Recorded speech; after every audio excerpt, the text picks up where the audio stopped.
तो ये है स्वॉर्ड स्टार की नोवेल का पार्ट 213। इसके पहले वाले पार्ट में देख लिया था हम लोगों ने कि ल्यू फेंग ने एक new remote nest ocean body को बना लिया था जो कि फ्लैश एंड ब्लड की बनी हुई है। और इस वाली वीडियो में ल्यू फेंग उसके ऊपर बहुत सारे एक्सपेरिमेंट्स करेगा ये देखने के लिए कि उसकी लाइफ जीन लेवल कितने हाई लेवल तक जा सकती है, क्योंकि सिर्फ और सिर्फ जो flash and blood life forms रहती हैं वही पावरफुल 9 वॉल्यूम मैनुअल को कर सकती है प्रैक्टिस। ल्यू फेंग की जो मोशा बॉडी रहती है वो एक एनर्जी टाइप लाइफ फॉर्म थी, इसलिए वो मैनुअल को नहीं कर सकती थी इस्तेमाल। इसकी वजह से मोशा बॉडी बहुत कमज़ोर थी ल्यू फेंग की ओरिजिनल अर्थलिंग बॉडी और गोल्डन हॉट बीस्ट बॉडी के कंपैरिजन में। यहाँ तक कि उसको स्ट्रेंथन उसने करा था रेड ट्रेजर से, लेकिन फिर भी मोशा बॉडी करीब 100 गुना ही स्ट्रॉन्ग हो पाई थी। और तो और उसका वो इस्तेमाल करता था मेनली एस्केप, हाइड, डिस्गाइज करने में, ना कि डायरेक्ट कॉम्बैट के लिए। ल्यू फेंग की जो नई रिमोट ओशन बॉडी रहती है वो अलग थी, वो flash and blood life form की बनी हुई है, जिसका मतलब ये है कि वो प्रैक्टिस कर सकता है 9 वॉल्यूम मैनुअल को और उसके पास में अनलिमिटेड पोटेंशियल ग्रोथ के लिए। ये चीज सोच कर ल्यू फेंग को बहुत खुशी होती है। वो उसका नाम रख देता है रिमोट ओशन बॉडी। इस पॉइंट पर ल्यू फेंग के पास 4 बॉडी थी टोटल में, उसकी original human body, golden horn beast body, मोशा बॉडी और रिमोट ओशन बॉडी। इस लाइनअप की वजह से ल्यू फेंग को कॉन्फिडेंस था कि वो पक्का इस यूनिवर्स के टॉप तक जरूर जाएगा। रिमोट ओशन बॉडी बहुत बड़ी थी, करीब 6000 मील ऊंची, लेकिन उसका जो लाइफ जीन लेवल रहता है वो सिर्फ 300 गुना पर ही था, जो कि बहुत कम है इतनी ह्यूज बॉडी के लिए। Normally higher life gene level का मतलब होता है लार्जर साइज, इसलिए वो सोचता है कि मैं इसकी जल्दी से इंस्पेक्शन कर लेता हूँ। वो पाता है कि ये भरी हुई है लॉ एनर्जी से और हिडन है इसके अंदर बहुत सारी स्पेशल इंफॉर्मेशन। उसको वो पढ़ता है और ल्यू फेंग को समझ में आता है कि रिमोट ओशन बॉडी के अंदर 2 नेचुरल टैलेंट्स हैं। पहला टैलेंट का नाम है ट्रांसफॉर्म्ड ओशन। इस एबिलिटी के साथ में रिमोट ओशन बॉडी हाल के हाल बड़ी सी में बदल सकती है, जिसका डायमीटर करीब 60,000 मील होगा। इस सी के अंदर बॉडी इन्फ्लुएंस कर सकती है टाइम एंड स्पेस को, हालांकि ये वीक है अभी इस करंट लेवल पर। अब जैसे जैसे वो स्ट्रॉन्ग होती जाएगी उसका जो कंट्रोल रहता है टाइम और स्पेस के वो भी बढ़ता जाएगा और इवेंचुअली वो टेरिफाइंग लेवल पर पहुंच जाएगी लेजेंडरी 9 रिमोटेस्ट मास्टर के, जिसका ओशन इतना ज़्यादा पावरफुल था कि यहाँ तक यूनिवर्स मास्टर्स भी एंटर नहीं कर पाते थे। सेकंड टैलेंट था क्रिएशन। जिस टाइम पे वो ट्रांसफॉर्म होता है ब्लडी सी में, रिमोट ओशन बॉडी एक्सट्रैक्ट कर लेती है एनर्जी को समुद्र से और लाइफ जीन्स रहती है वो उनका इस्तेमाल वो कर सकती है न्यू लाइफ फॉर्म्स बनाने के लिए। अच्छे से अगर मास्टरी कर लें तो यहाँ तक कि पूरी रेस को भी बनाया जा सकता है, जो कि एब्सोल्युटली लॉयल होगी ल्यू फेंग के लिए। ल्यू फेंग टेस्ट करता है ट्रांसफॉर्मेशन टैलेंट को अपनी बॉडी को एक ब्लडी सी में बदल कर। वो सेंस कर पा रहा था टाइम एंड स्पेस को क्लियरली। जो समुद्र का साइज रहता है वो फिक्स्ड रहता है 60,000 मील पर। अब वो कितना भी हार्ड ट्राई क्यों ना कर ले उसको एक्सपेंड करने का, लेकिन वो उससे तो नहीं बढ़ रहा था। इससे वो कंफ्यूज हो जाता है क्योंकि 9 रिमोटेस्ट मास्टर जो प्रिंसेस रहते हैं उनके जो रहते हैं वो billions of miles wide oceans थे। काफी डीपली वो सोचता है और उसको समझ में आता है कि यहाँ पर एक डिफरेंस है। उसका जो ओशन रहता है वो ट्रांसफॉर्म हो सकता है फ्रीली बॉडी में, लेकिन 9 रिमोटेस्ट ओशन और प्रिंसेस का नहीं हो सकता है। इसका मतलब ये होगा कि उन्होंने पक्का अपनी मोबिलिटी को सैक्रिफाइस कर दिया होगा एक्सपेंड करने के लिए अपने ओशंस को। जैसे ल्यू फेंग सोचता है कि 9 रिमोटेस्ट मास्टर परमानेंटली शायद ट्रांसफॉर्म कर ली है उन्होंने अपनी बॉडी को एक ओशन में, और क्रिएशन टैलेंट का इस्तेमाल करते हैं सेपरेट एनर्जी बॉडीज को बनाने के लिए कॉम्बैट के लिए। अगर वो बॉडीज को डिस्ट्रॉय कर दिया जाए तो उनको रिक्रिएट किया जा सकता है और वो जो ओशन रहेगा उसको कुछ भी नहीं होगा। उसके बदले में एबिलिटी को लूज करना कि वो यहाँ पर मूव नहीं कर सकता है, ये एक सेक्रीफाइस रहेगी। लेकिन कुछ भी क्यों ना हो, इसकी वजह से 9 रिमोटेस्ट मास्टर के पास में इतनी गॉडली पावर जो कि लगभग इनफाइनाइट है और इसलिए वो इमॉर्टल है। ल्यू फेंग सोचता है इस रास्ते पर चलने के बारे में जिससे कि अपने खुद के ब्लडी सी को एक्सपैंड कर सके, लेकिन उसमें एक बहुत बड़ी इसको कीमत चुकानी पड़ेगी। ल्यू फेंग बहुत बार कोशिश करता है अपने बड़ी सी को एक्सपैंड करने की, लेकिन कुछ भी काम कर ही नहीं रहा था। 3 दिनों तक करने के बाद वो सोचता है कि शायद ये काम नहीं करने वाला। बड़ी सी अपनी लिमिट पर पहुंच चुका था और वो और एब्जॉर्ब नहीं कर पा रहा था एनर्जी को। इसकी वजह से ल्यू फेंग सोचता है कि जो 9 रिमोटेस्ट मास्टर रहते हैं वो कैसे इतने ज़्यादा मैसिव ओशन को बना पाए होंगे। अब ब्लाइंडली तो वो कंटिन्यू नहीं करना चाह रहा था, इसलिए ल्यू फेंग डिसाइड करता है कि अपनी सेकंड टैलेंट टेक्निक क्रिएशन का वो इस्तेमाल करेगा। जब वो उसको एक्टिवेट कर देता है उसका जो परसेप्शन रहता है चेंज हो जाता है। वो इनर दुनिया को देख पा रहा था कि यहाँ पर जो लाइफ रहती है वो बनती कैसी है। वो इजिली क्रिएट कर देता है प्लांट्स को, जैसे कि ग्रास और फ्लावर्स को, लेकिन ये मीनिंगलेस लग रहे थे उसको। जो उसको सच में चाहिए था वो था लिविंग बीइंग्स जो कि मूव कर सकते हैं और थिंक कर सकते हैं। ल्यू फेंग जल्द ही फैसिनेटेड हो जाता है इस क्रिएशन के साथ में। नॉर्मल वर्ल्ड एनर्जी कंपैरिजन में जो कि सिर्फ और सिर्फ एनवायरनमेंट को ही चेंज कर सकती है, क्रिएशन उसको अलाउ कर रहा था लाइफ के स्ट्रक्चर को कॉपी करने में। लेकिन कुछ भी क्यों ना हो, वो जल्द ही समझ जाता है कि जो सबसे ज़्यादा पावरफुल फॉर्म्स रहते हैं लाइफ के, उनको करना बहुत ज़्यादा मुश्किल है कॉपी, क्योंकि वो बहुत ज़्यादा कॉम्प्लेक्स होते हैं।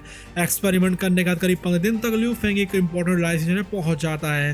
नाइन रिमोटेंस मास्टर पहले अपने आप को ट्रांसफॉर्म किया होगा ओशन में, फिर क्रिएशन की हेल्प से बॉडीज को बनाया होगा, और फाइनली वो जो बॉडीज रहती हैं जो कि बाहर की दुनिया में फाइट करती हैं उनको। इससे पता लगता है कि नाइन रिमोटेंस मास्टर जो रहते हैं वो मर सकते हैं बहुत बार, लेकिन फिर भी ख़त्म कभी नहीं हो सकते हैं। लियू फेंग ट्राई करता है एक और रिमोट ओशन बॉडी को बनाने की, क्योंकि जो ब्लडी सी रहता है वो बना हुआ था उसके खुद के लाइफ जीन से, इसलिए वो उसको कॉपी नहीं करता है। बहुत बार अटेम्प्ट्स करने के बाद वो सक्सेसफुल हो ही जाता है, लेकिन रिजल्ट उसको भी सरप्राइज कर देता है। जो न्यू बॉडी रहती है सिर्फ 600 मील ऊंची थी, जो कि 110 था ओरिजिनल के कंपैरिजन में। उसकी लाइफ जीन लेवल भी बहुत कम हो गई थी। उसको रीजन समझ में आ जाता है कि क्रिएशन इम्परफेक्ट कॉपीज को बनाता है।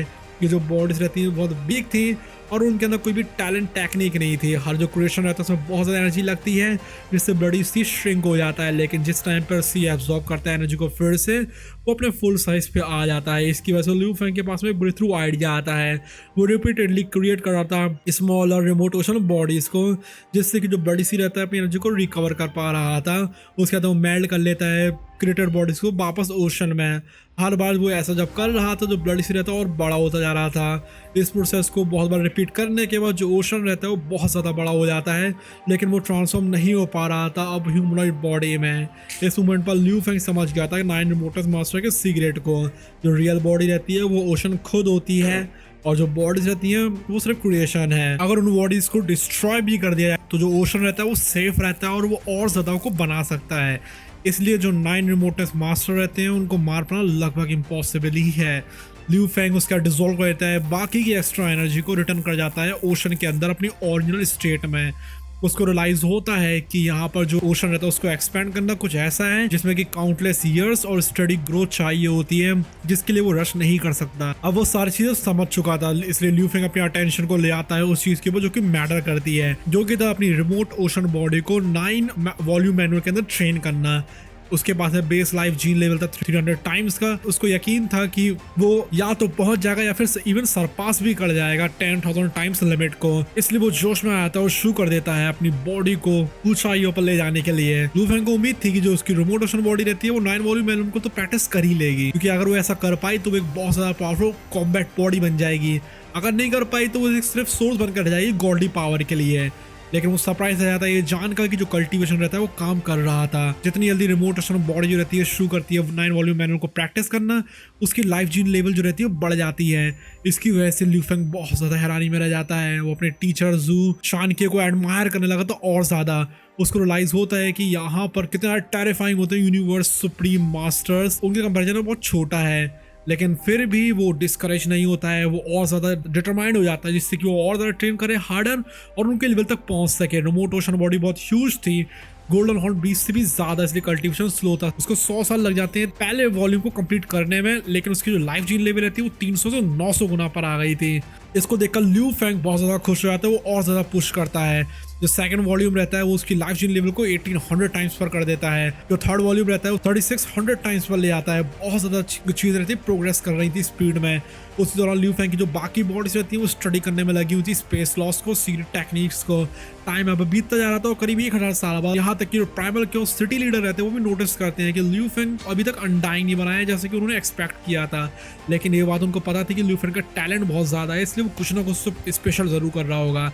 अब 400 सालों बाद remote ocean body 4th volume को कंप्लीट कर लिया था, और इसकी वजह से उसकी जो लाइफ जीन लेवल रहती है वो 7200 टाइम्स पर आ गई थी, जो कि ऑलरेडी ज़्यादा स्पेशल लाइफ फॉर्म को सरपास कर दे रही थी। लियू फेंग को यकीन था कि वो काफ़ी ज़्यादा करीब है लाइफ जीन लेवल के, जो कि 9 रिमोटेंस मास्टर के पास में है। जब वो 5th वॉल्यूम को पढ़ता है तो कल्टिवेशन उसकी कंटिन्यू रहती है और जो लाइफ जीन लेवल रहती है स्लोली क्लाइम हो जाती है 9000 टाइम्स पर, फिर 9500, फाइनली 10,000 टाइम्स से पर पहुंच जाती है। लेकिन वहां पर ये रुकती नहीं है, प्रोग्रेस और ज्यादा होती रहती है। रिमोट ओशन बॉडी 10,000 टाइम्स से भी ज्यादा पुश कर जाती है और finally perfect life gene stage पर पहुंच जाती है। इस मोमेंट पर कुछ बहुत ज्यादा एक्स्ट्रा ऑर्डिनरी होता है। जो रिमोट ओशन बॉडी रहती है वो एब्सॉर्ब करना शुरू कर देती है बहुत ज्यादा मैसिव अमाउंट्स को वर्ल्ड एनर्जी के, और उसका साइज बहुत बढ़ जाता है।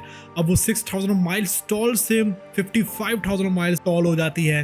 ल्यू फैंग को समझ में आ गई थी कि यही है उसका परफेक्ट फॉर्म। एकदम से जो पूरा इंटरनल वर्ल्ड रहता है उसका वो फ्रोज हो जाता है। टाइम एंड स्पेस रुक गए थे, जितनी भी लाइफ फॉर्म्स रहती है मोशनलेस थी। अब एक मिस्टीरियस फोर्स रहती है, डिसेंड होती है, जो कि बहुत जेंटल थी, वार्म थी और कंफर्टिंग थी। लेकिन अब वो बहुत ज़्यादा पावरफुल थी। प्राइमल क्यूरियोसिटी लीडर या फिर जू शानकी के कंपैरिजन में ये जो फोर्स रहती है एंटर करती है लू फैंग के कोर के अंदर, उसको ट्रांसफॉर्म कर देती है कंप्लीटली। उसका कलर चेंज होता है, वो इनडेस्ट्रक्टिबल हो गई थी और भरी हुई थी बहुत ज़्यादा मिस्ट्री से। इसको और ज़्यादा शॉकिंग जो चीज़ बनाई थी वो ये थी कि कोई भी इसको सेंस ही नहीं कर पा रहा था। यहाँ तक कि जो प्राइमल क्यूरियोसिटी लीडर रहते हैं जो कि कंट्रोल करते हैं सराउंडिंग टाइम एंड स्पेस को, उनको भी कुछ पता नहीं लगता है। जिस टाइम में प्रोसेस एंड होती है, लू फैंग अपनी आंखों को खोलता है कि स्ट्रेंज जगह पर जहाँ पर की काउंटलेस लाइट्स भरी हुई थी, हर एक में बहुत टेरिफाइंग पावर थी।